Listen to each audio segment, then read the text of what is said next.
Nostalgia is a funny thing.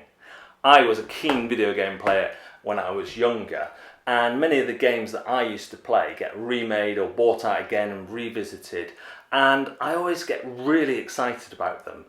But then I play them and they don't quite live up to my memories or my expectations. And there's a few reasons for that. First, my memories are from that time when playing them with my brothers and the kind of banter and stuff that went on. And secondly, video games have moved on an awful lot. Yet nostalgia still remains, and it's with that we come to Ello's 8-bit box. A game or a game system that firmly tries to capture some of that feeling of nostalgia. Opening the box, you find 4 kind of N64 style cartridge boxes, 3 of them with a game inside and 1 with a spacer. You have Stadium, Outspeed and Pixoid.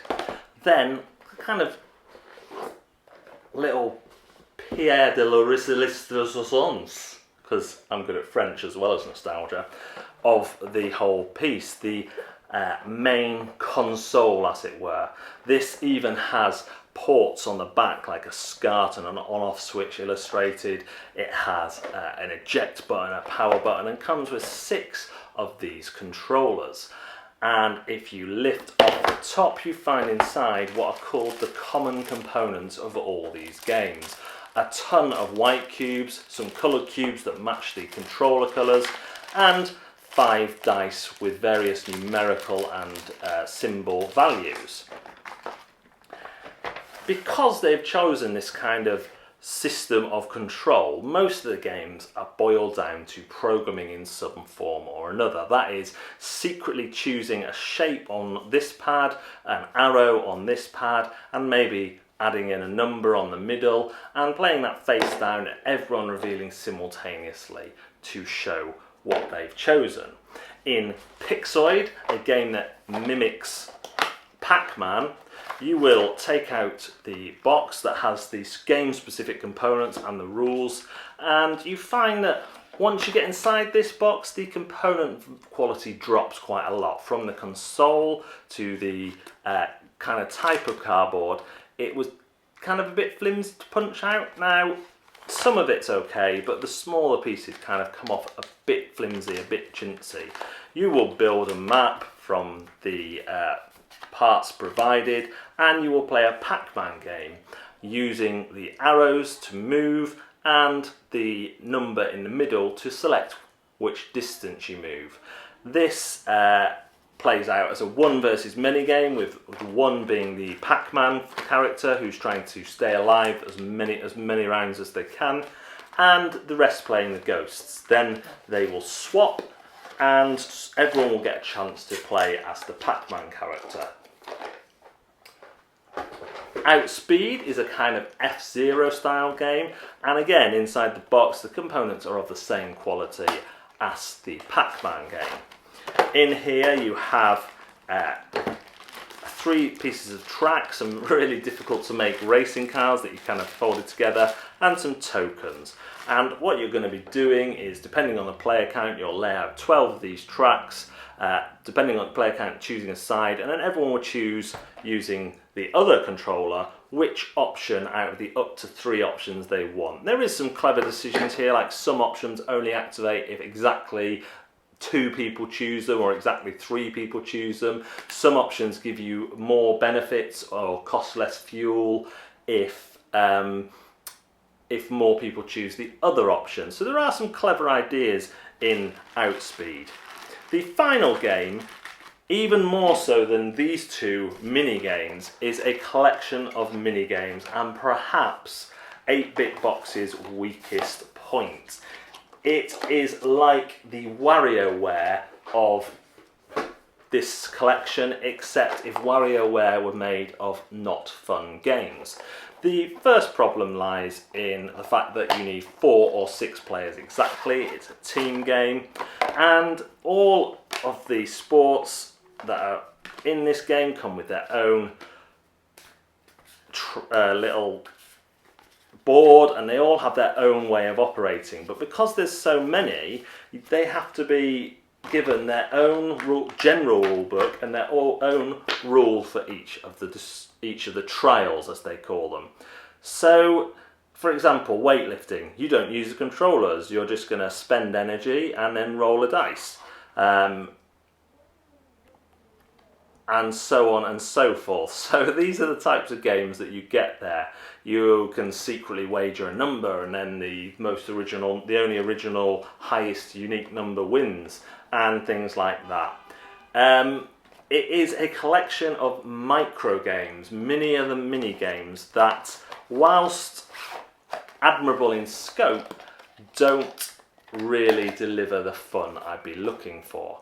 And this illustrates perhaps the biggest problem with 8-bit box, is that although there are some neat ideas in Pixoid and Outburst particularly, the system of operating them all, the fact that they all need joint components that are limited in scope to basic programming at best.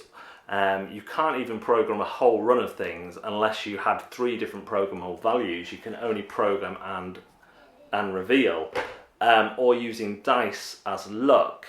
The games are going to be limited. Now, when this was launched a while ago, the idea was that there are going to be more games coming. In fact, the Spacer box says, more great games than you can shake a joystick at, loading, indicating that more games are going to be coming, that they'll be able to slot into this box. But for me, Stadium shows that even with the 3 included games, ideas were already thin on the ground and starting to be run out of.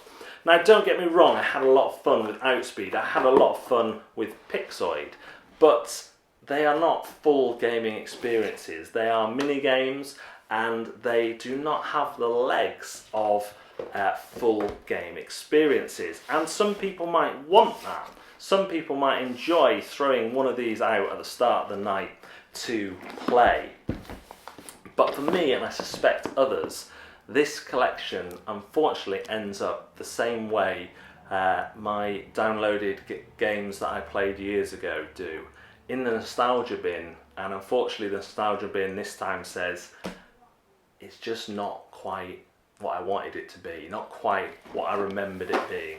I wish that Outspeed and Pixoid could have perhaps bigger versions where they explored more of the ideas of the video game universe, where they had different control methods, where you could actually have a bit more control and a bit less left to perhaps chance or limitations placed on the games by this constraint system.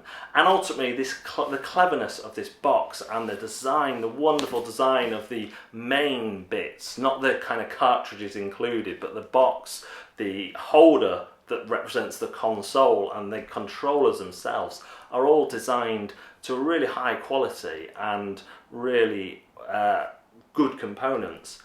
Yet the games just don't live up to that promise. And again, for me, it comes back to this system of control that is operated through a limiting system, and that just could have been so much more.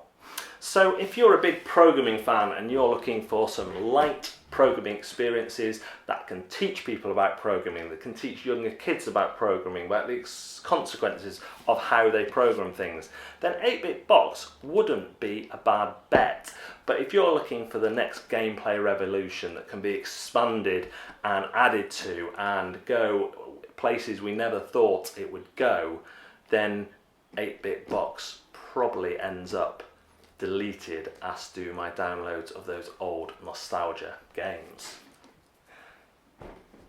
Rules. Well, there was different rules for each of the games, and the rules were clear for all of them, mainly due to the simplicity of the games. Intimidation factor was quite low in this one. Some games have more parts than others, but ultimately they're all simple games. Fun. There was fun to be had here. I'm not denying that chasing around Pac-Man and trying to outsmart Pac-Man is fun, that playing Outspeed is fun. I will deny that Stadium is fun, but I could see it even having a place on a game night where you're playing with people who perhaps haven't played modern board games today, recently at all. Would I play it again? I would certainly sit down. The time you invest in it is not long. I would sit down and play, particularly if it was something to where people haven't played a game before. I think this could do well in those situations because of the looks, because of the design. But there are other games that perhaps I would use first in that situation. So if I was invited to play a game, I would. Will I be keeping it in my collection? I think you've gathered by now. For me, this is a game that I would not keep in my collection, as I don't know what it really fills. It doesn't really fill any holes that I have in my collection. Would I recommend it to people? If there had been any evidence of ongoing support for this system, then it might have been an easier recommend. As it is, I think there are better experiences of programming out there. Tiny Epic Mechs recently entered the market with a smaller box. I mean, the box of Tiny Epic Mechs is one kind of cartridge-sized box. It has simple programming in and lots of fun with the components as well, and probably offers a better experience of programming with more flexibility. So it's hard to say. I'm not saying there's no situation where I recommend it, but it does look unlikely. What are your thoughts on 8-Bit Box? Have you played it? Then please leave a comment below, let me know how wrong I am, and we will see you again next time on Board, Deck and Dice.